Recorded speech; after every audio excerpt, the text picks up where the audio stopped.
name is Jane, and this is my informative speech on sudden infant death syndrome, also known as SIDS. Death of a baby of any cause is extremely devastating to the family. However, when the death is unexpected, there are questions that are left unanswered for the family. Each year in the United States, approximately 4,000 infants die each year. Out of those, half of those have been known to be SIDS cases, making it the leading cause of death for infants 1 month to 12 months of age. The Center for Disease Control defines SIDS as the sudden death of an infant less than 1 year of age that occurs suddenly and cannot be explained after a thorough investigation, which includes an autopsy, clinical investigation of the scene, and the clinical information of the baby. Known causes of SIDS include suffocation and airway blockage. Here are some brief facts about SIDS.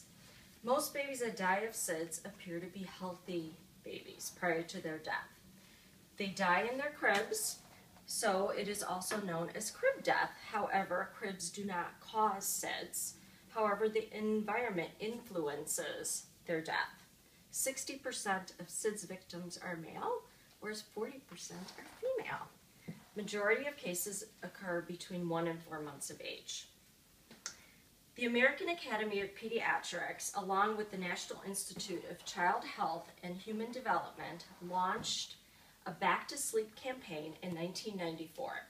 Its effort was to promote sleep wellness, to promote back to sleep as being the optimal position for infants. Since then, SIDS rates have decreased by 50%, but have plateaued. The American Academy of Pediatrics published a research study that changed the profile risk for SIDS. It included 3 elements. The first element was a critical age of a newborn, being 2 to 4 months. The second element included a susceptible infant, which includes being male, being premature, having brain stem dysfunctions, genetic abnormalities, and exposure to cigarette smoke and alcohol during a pregnancy. The third element was environmental factors, which include prone positioning, bed sharing, and soft bedding. Identification of this model was important because it can place infants at risk for us to be more aware of. However, there's no clinical way to define which of those babies have brain abnormalities. So what can we do about this? Prevention.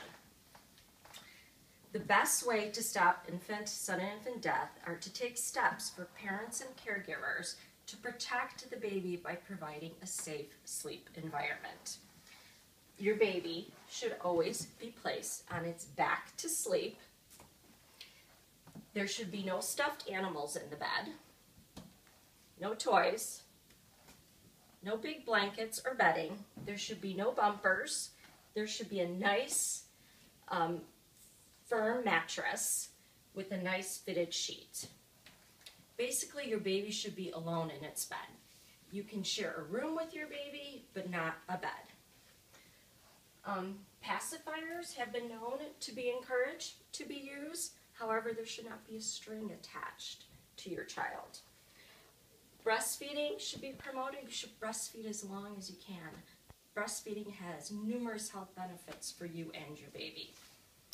Products should be avoided that claim to reduce SIDS, such as wedges, positioners, and monitors. These have not been proven to have any benefit and have not been known to reduce any cases.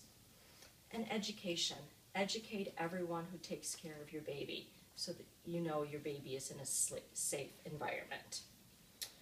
So when can your baby be on their stomachs? Well, tummy time, remember, is for playtime. It should be when they are observed and awake. In conclusion, SIDS continues to claim more than 2,000 deaths each year. The best way to reduce the risk of SIDS is to place them on their back to sleep. Make sure everyone who takes care of your baby is aware of safe sleep practices and a safe environment. Thank you.